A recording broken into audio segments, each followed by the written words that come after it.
The Tao Te Ching and the Yin Yang, both, of course, are from Taoism.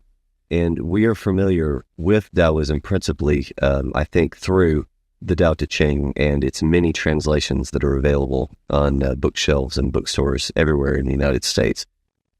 And one of the reasons for this, I think, is that the Tao Te Ching is essentially a collection of aphorisms, and it is a very short collection of aphorisms that nevertheless has a certain completeness about it.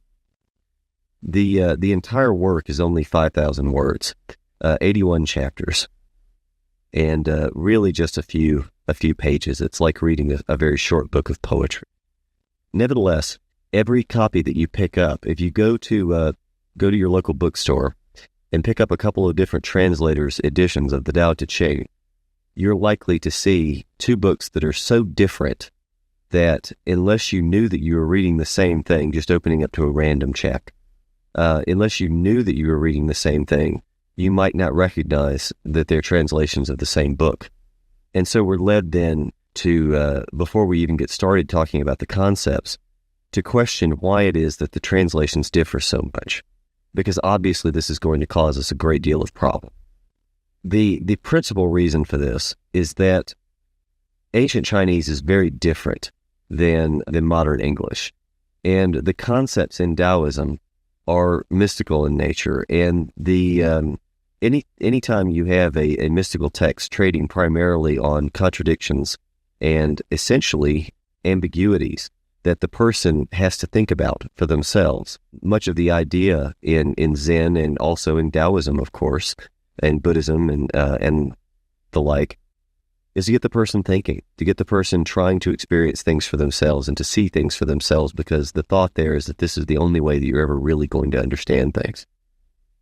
When this is the case, the translations of the works are probably going to have some variety, and with Taoism in particular, this reads like for good reason, a Zen text, where the words that are used, we almost have to guess at what the original intention was. So, unfortunately, you really need to, as a translator of the Tao Te Ching, you really need to understand what's being said in order to be able to translate it. It's not enough just to provide synonyms. This is really true of any translation, but it's especially bad with a religious or mystical text. So, with when I'm translating from one language to another, I would offer to you that the best way of understanding what it is that the other person is trying to communicate, for instance, if you're reading Cervantes, let's say, it's best to read several different translations of the same passage.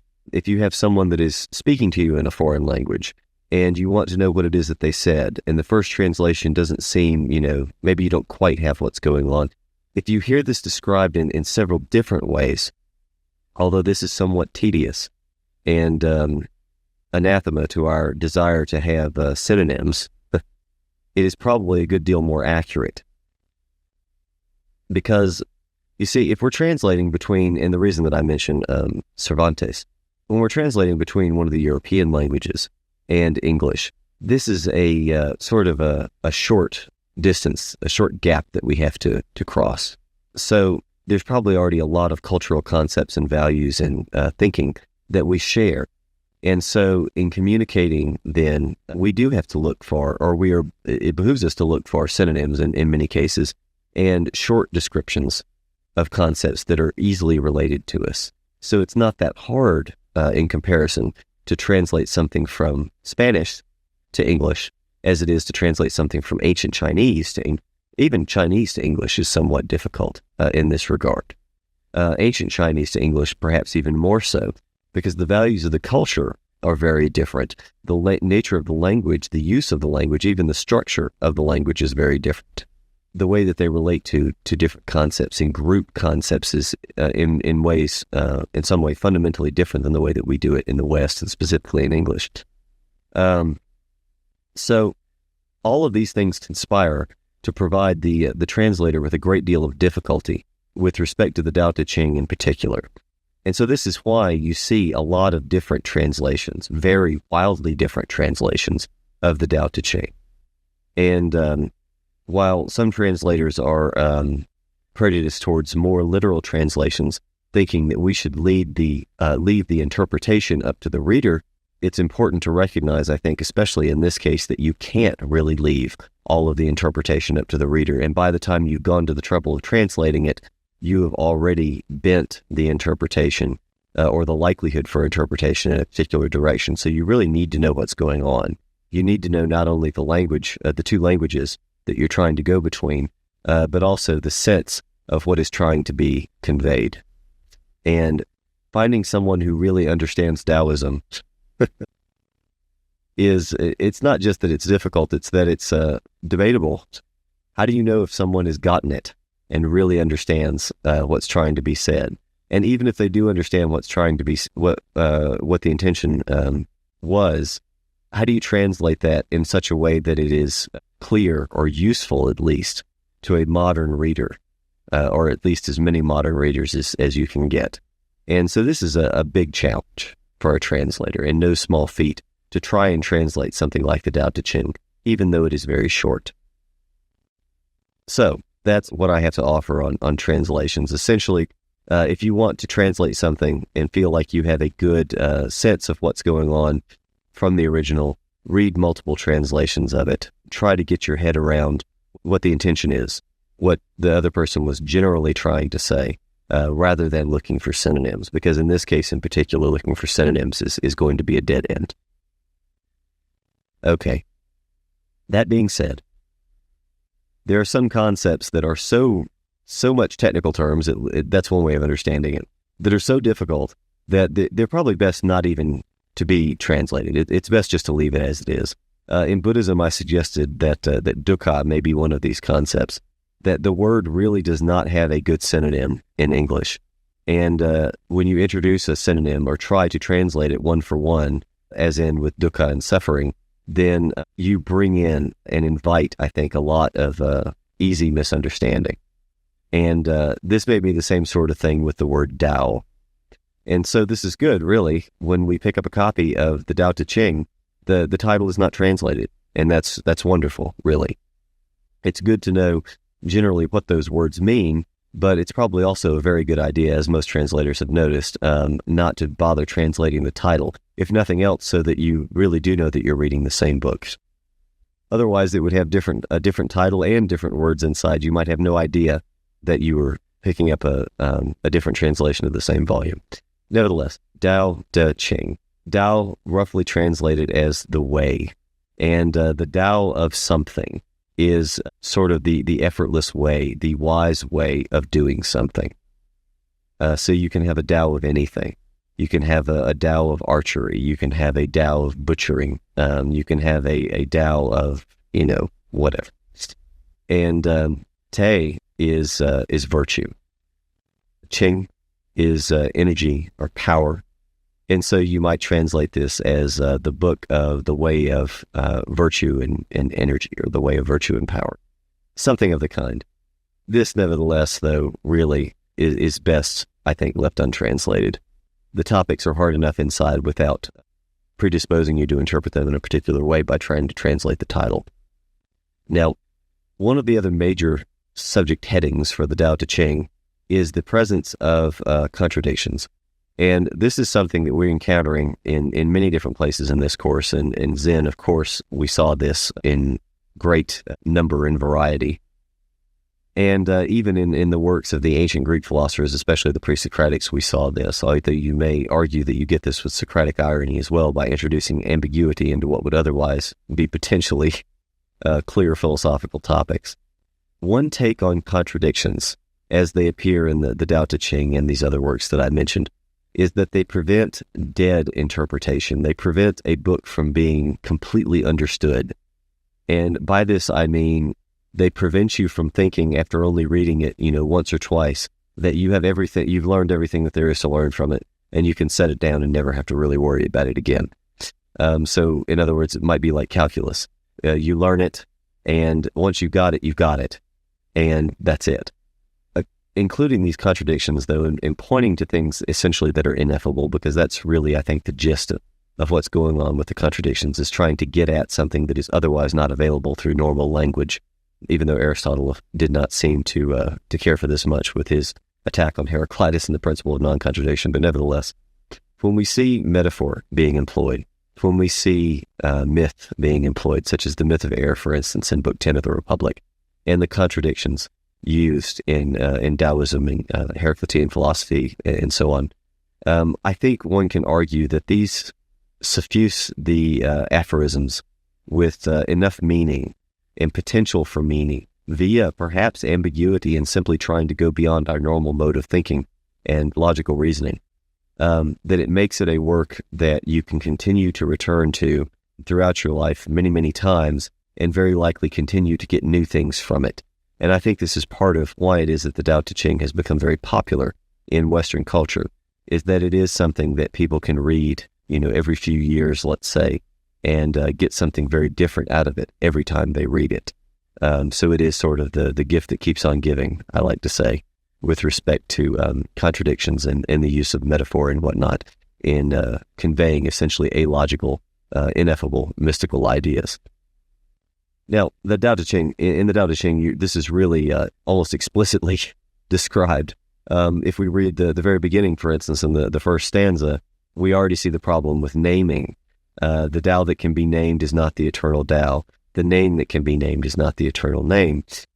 So anything that can be said, in other words, anything that can be differentiated via dualistic distinction, in other words, labeling, objectification and classification, categorization, you're already going in the wrong direction. So if you're naming things, if you're trying to describe things and intellectually understand things, then you're already stepping in the wrong direction.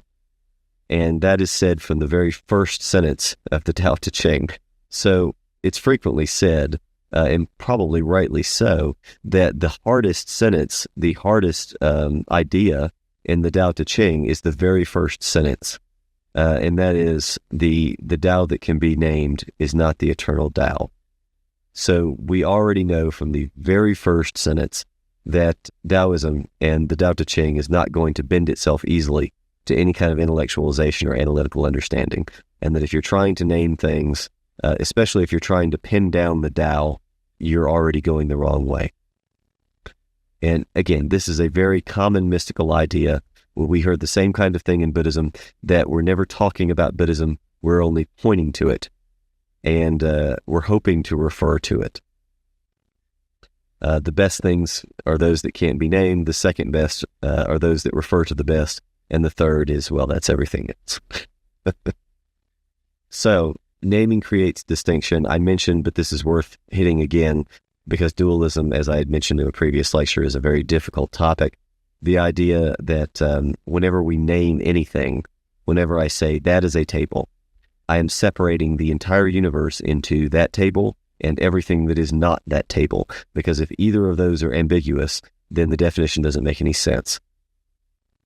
So whenever I name things, in other words, whenever I speak, whenever I'm speaking in a typical way that we're accustomed to, in naming things and classifying and differentiating one thing from another, one person from another, one idea from another, I am participating in dualistic thinking. And this creates distinction between things and implies a definable separation. And with Taoism, the very first thing that we hear again is that this separation is something of an artificiality with respect to the Tao. So that which is the highest understanding is beyond this distinction. This should sound very familiar. Again, with all the mystical traditions, we get the same sort of thing. Kabbalah in particular, let's say, with Keter and Bina, we are talking about that which is closest to the divine, and specifically nothingness. In other words, beyond conceptualization. Shunyata in Buddhist terms, the void. There's another topic that we really should spend a few minutes speaking on, and that's the distinction between natural and supernatural.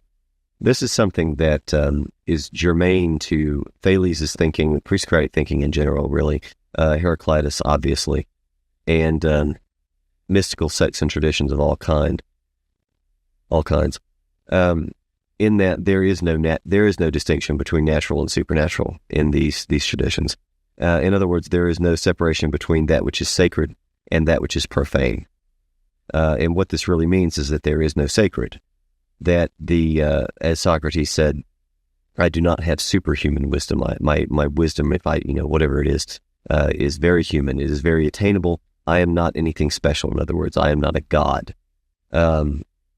This is, of course, in distinction from other traditions where there is the claim for divinity, and that there is a sort of superhuman or supernatural realm of existence, understanding, and perhaps even wisdom.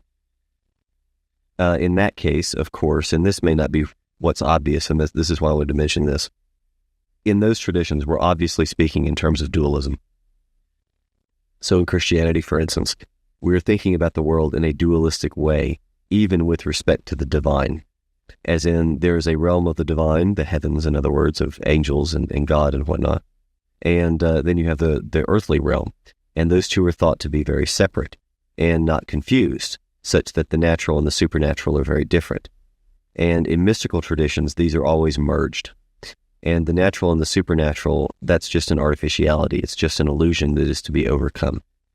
So what the challenge here is in trying to conceive of the world without thinking about certain things as supernatural, or without simply assuming that, well, there's just this layer that's entirely beyond us.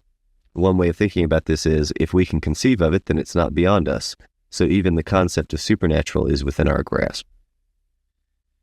So, regardless, it's something interesting and a challenge for us to try and think about these philosophies and try and understand them on their own terms by not making that distinction, or at least trying to attempt not to make that distinction between natural and supernatural, and consider what it is like to basically have the concept of divinity smeared about the earth, as you hear in the Gospel according to Thomas and the Nag Hammadi texts. The kingdom of heaven is spread about the earth, but men do not see it.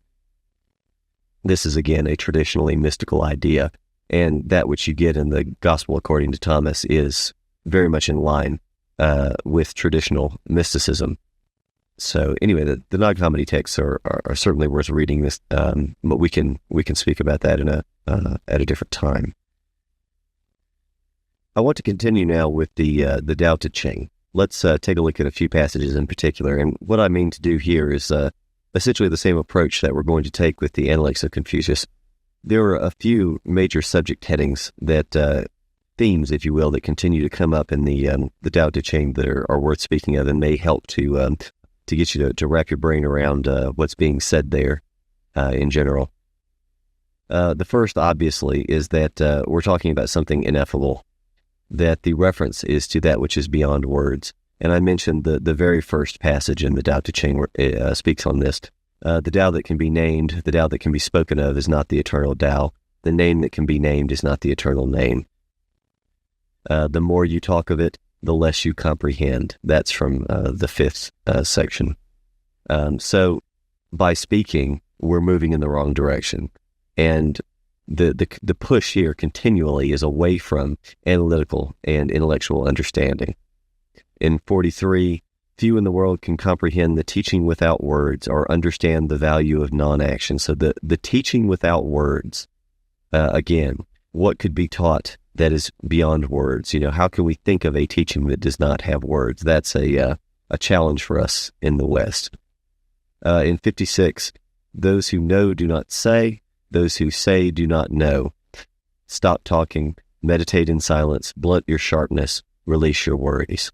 It's not hard reading this kind of thing to see how it is that Buddhism slipped in so easily into China. I think Zen is a sort of very natural combination of Buddhism and Taoism. These are already very similar sets of ideas and mystical thrusts, in that, again, if you talk, you're already going the wrong direction. And if you think that you know what's going on, then you definitely do not.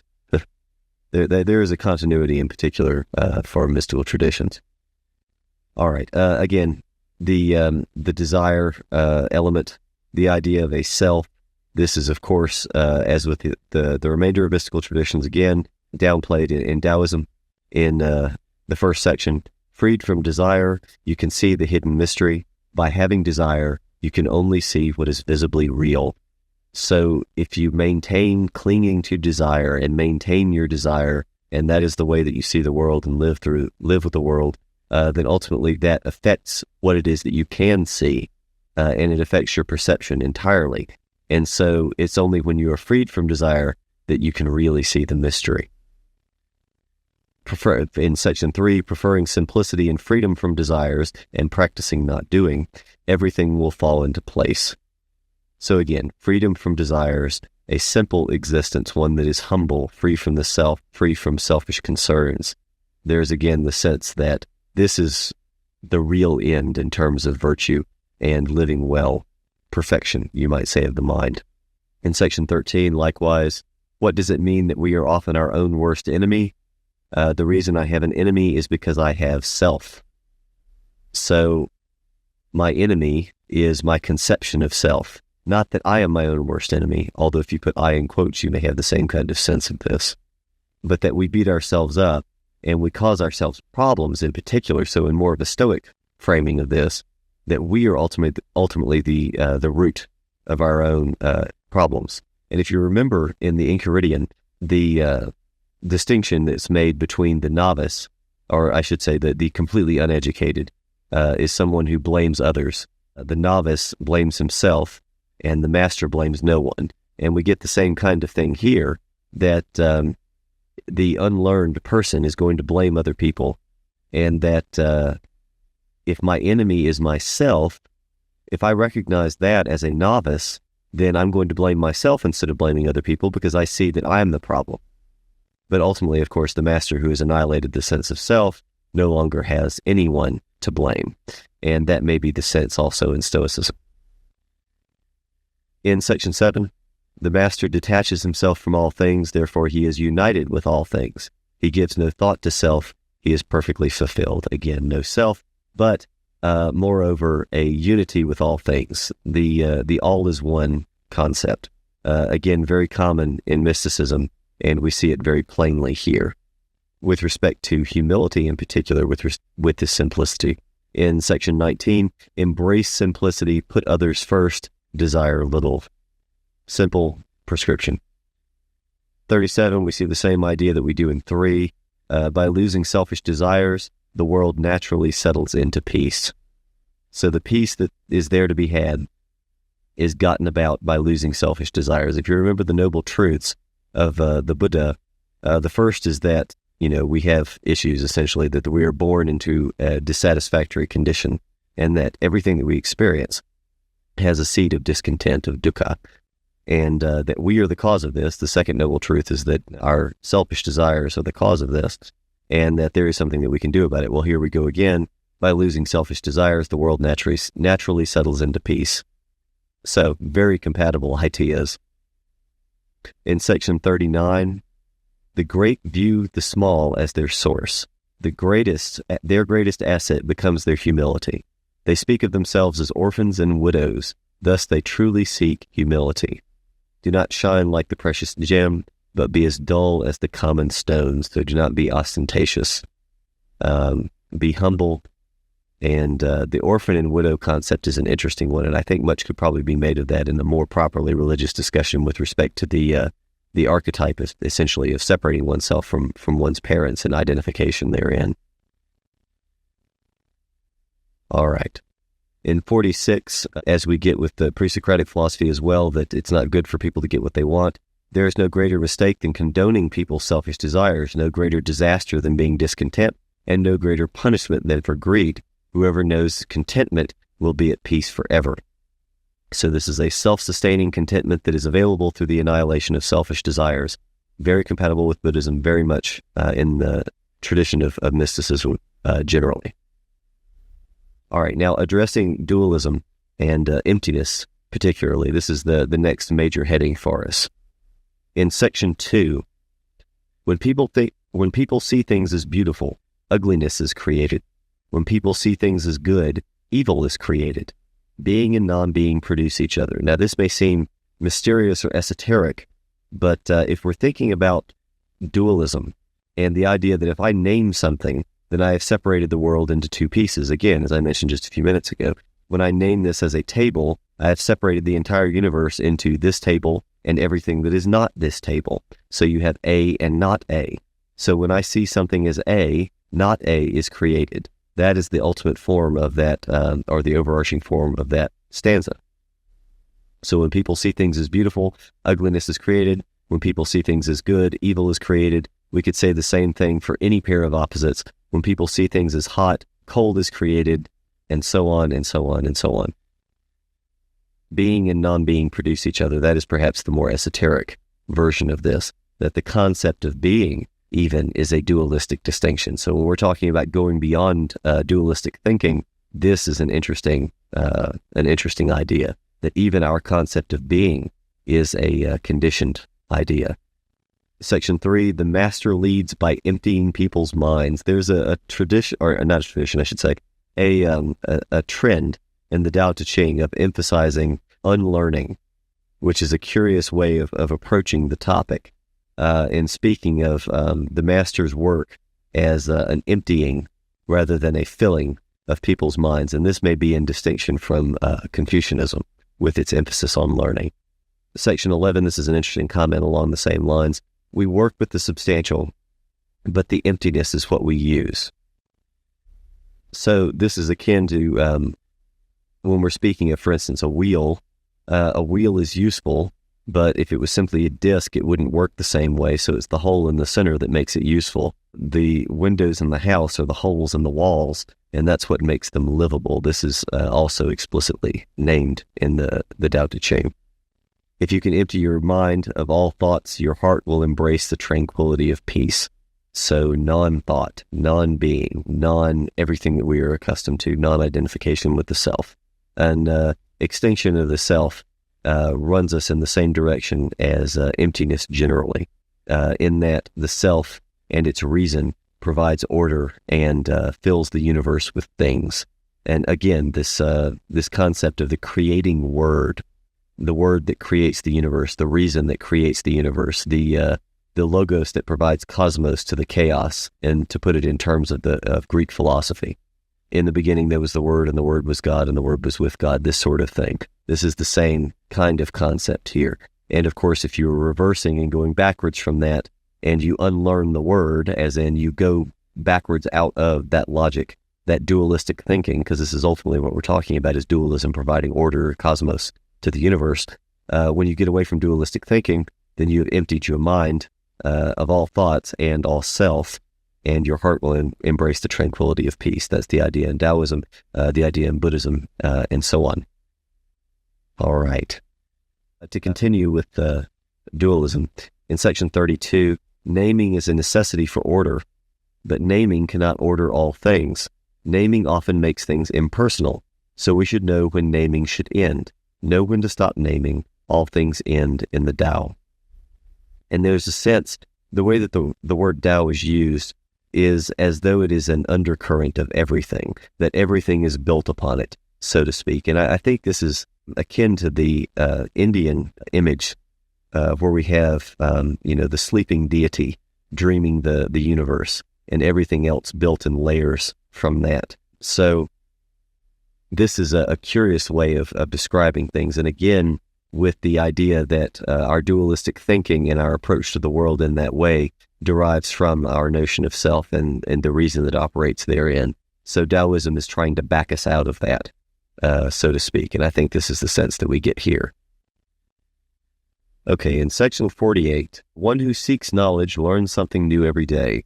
One who seeks the Tao unlearns something new every day. Less and less remains until you arrive at non-action. When you arrive at non-action, nothing will be left undone.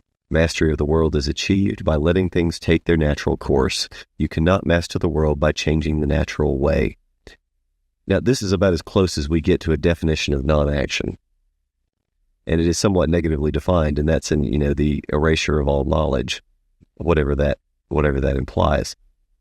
So that's an interesting thing in and of itself, that it seems to be an empty sort of concept, or an emptying sort of concept. Again, is in line with mysticism generally, in that proceeding to a logical understanding, in other words, alogical, one word, away from dualism, generally is thought of as kind of an emptying, emptying one's mind of what was previously thought to be knowledge, and making way for an understanding that is beyond words. So this is a continuity, again, with mysticism in general. This is not peculiar to Taoism. Let's see, the way that, again, in the last bit of that, you cannot master the world by changing the natural way. This also gives us some clues to how the word Tao is used in the Tao Te Ching. And in that, it is kind of an underpinning of everything. All right. Same thing in section 65. The ancient masters who understood the way did not educate people, but made them forget, etc., etc. This is almost a Socratic sounding piece in section 71, with this aspect of emptiness and leading to non-knowledge or no knowledge. Knowing you don't know is wholeness. Thinking you know is a disease. Only by recognizing that you have an illness can you move to seek a cure. Socrates would no doubt smile at this. This is very much the gist of the dialectical progression in moving away from the illusion that you have knowledge about something that you in fact do not. And that calling it even a disease is using the same kind of terminology that he would have used. And indeed saying, knowing that you do not know. If Socrates has any knowledge at all, it is in knowing that he does not know, which is questionable as to whether or not that's even knowledge, since that's contains an implicit contradiction. All right. Now, speaking of which, the contradictions, this is something that, as advertised, is a big part of the Tao Te Ching. And I want to give you a few examples of this. We've already discussed to some degree the potential uses for this sort of thing, but I want to go over a few of them in particular. With number 4, for instance, emphasis on the mystery, the mysterious. It is hidden but always present. I don't know who gave birth to it. It is older than the concept of God.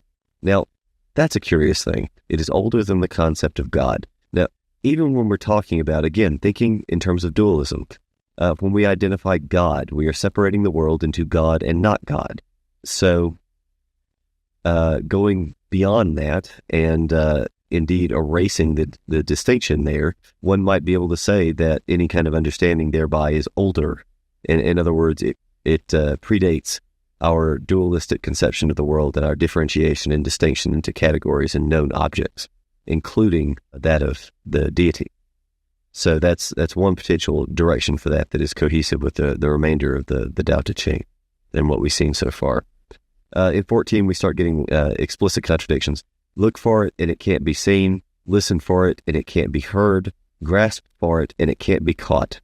These three cannot be further described, so we treat them as the one. Its highest is not bright, depths are not dark, and so on and so on.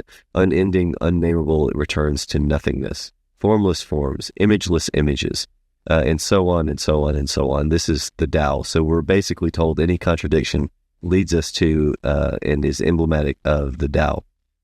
Again, perhaps very clearly and is in as many ways as possible, pointing to a Tao and an understanding of the Tao that is entirely beyond words. 41, this is made explicit again. The brightness of the Tao seems like darkness. The advancement of the Tao seems like retreat. The superior path seems empty. The pure seems tarnished. This just goes on. In 45, the greatest fullness seems empty. The greatest straightness seems crooked. The most valued skill seems like clumsiness. The greatest speech seems to stammer. Again, things that you wouldn't expect. And there's a sense in general with the Tao that you find it in places that you wouldn't think to look for it. If it is really something great, then you wouldn't think you'd find it in the gutters. You wouldn't think you'd find it among the bilge and the slime of the streets. But in fact, maybe this is the closest to the Tao. Again, not differentiating the profane from the sacred. And indeed talking about, in the tradition of the pre-Socratic philosophers, the world as being full of gods. Let's see, true sayings seem contradictory in 78. In 81, true words do not sound beautiful. Beautiful sounding words are not true. Wise men don't need to debate, and those who need to debate are not wise. Wise men are not scholars, and scholars are not wise. This is a particularly good one, especially for our purposes, because we think of ourselves as training scholars here, right? Presumably, your professors are scholars in their various disciplines, so what implications this might have might be something curious and not entirely complimentary, even indeed of what we're doing here. So I'm not simply pointing the finger at others by any stretch of the imagination.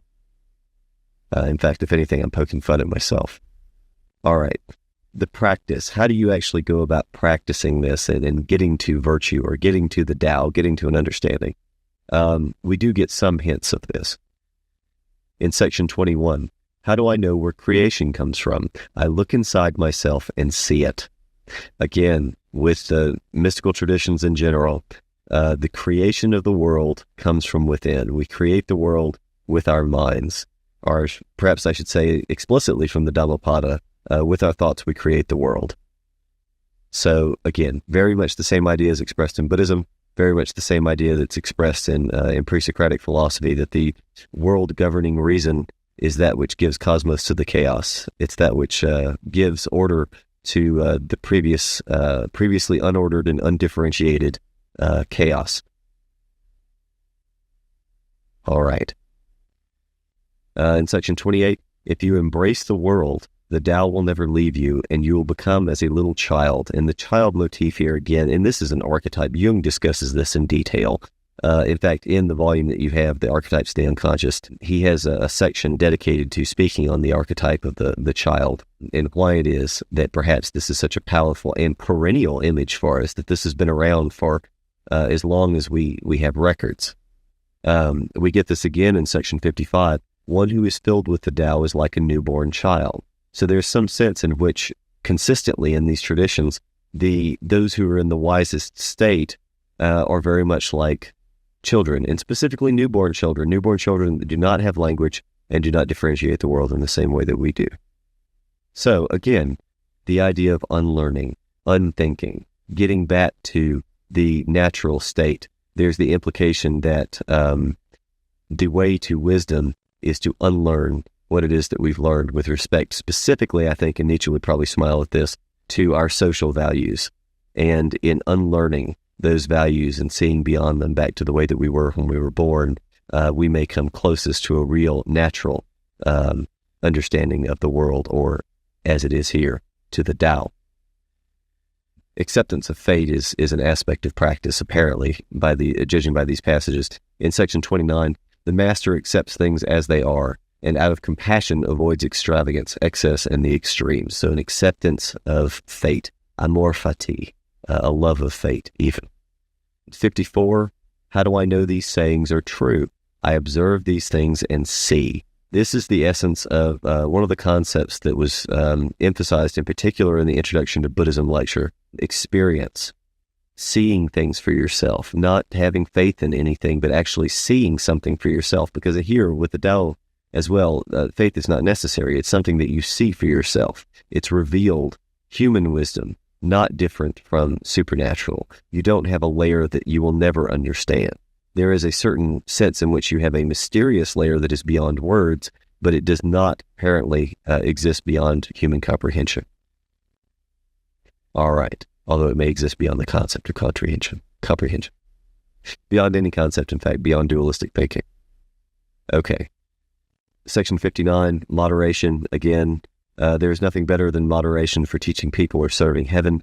Those who use moderation are already on the path to the Tao. So moderation being essentially the control of the desires and avoidance of extravagances and extremes out of compassion, again, according to section 29. 63, this is one of the famous passages, and this is one that is particularly good for talking about translation. Act by not acting, do by not doing. And now this is literally just 6 ideograms. Wei wu wei, shi wu shi. Now I am not a native Chinese speaker, nor do I profess a great proficiency in that language, so my accent may be entirely off. But nevertheless, you have just a few words that are repeated. Wei, wu, wei. Essentially action, and then wu, not action. And that's it. That's all that you get in that sentence. It's not clear even, is this meant as a declaration, a proclamation, a prescription for something? Act, no, act. Do, no, do. If we were to even try to translate this literally, how should this be translated? Even though it seems like it's fairly simple, it also doesn't seem like it makes much sense. You have a explicit contradiction in only 3 words. It might as well say A, not A, in more explicitly dualistic terms. So A, not A. Act, no act. Do, no do. And this is translated in this particular version to act by not acting, do by not doing. I've also seen this as act the non-action, do the non-doing. It continues, enjoy the plain and simple, find that greatness in the small, take care of difficult problems while they are easy. The master never takes on more than he can handle. It's said in the Tao Te Ching that the master accomplishes that which is difficult by making them simple. So I think there's an interesting practical detail for us that applies far outside of just trying to understand the Tao, because I think this is true in general for people that are trying to acquire a skill. We don't try the hard things all at once. We try things that are bite-sized and we're capable of handling. And through practice, we build skill and we are thereby capable of handling more and more. In 67, we get more detail on this. There are 3 jewels that I cherish: compassion, moderation, and humility, practically straight out of Buddhism, but again, akin to most religious and philosophical traditions. With respect to attachment, in 75, only those who do not cling to their life can save it. To wrap up on Taoism, there are a couple of passages that I want to mention simply because they are famous or make significant comments that are worth mentioning. For instance, in 76, the rigid and stiff will be broken. The soft and yielding will overcome. That which is mutable, that which is adaptive, can overcome. And water is the usual metaphor for this, where we're speaking of water can take any form, and water can overwhelm anything that apparently seems very strong. If it is rigid and stiff, like a mountain, for instance, it's hard to move by any one force, but water can erode even a mountain if given enough time.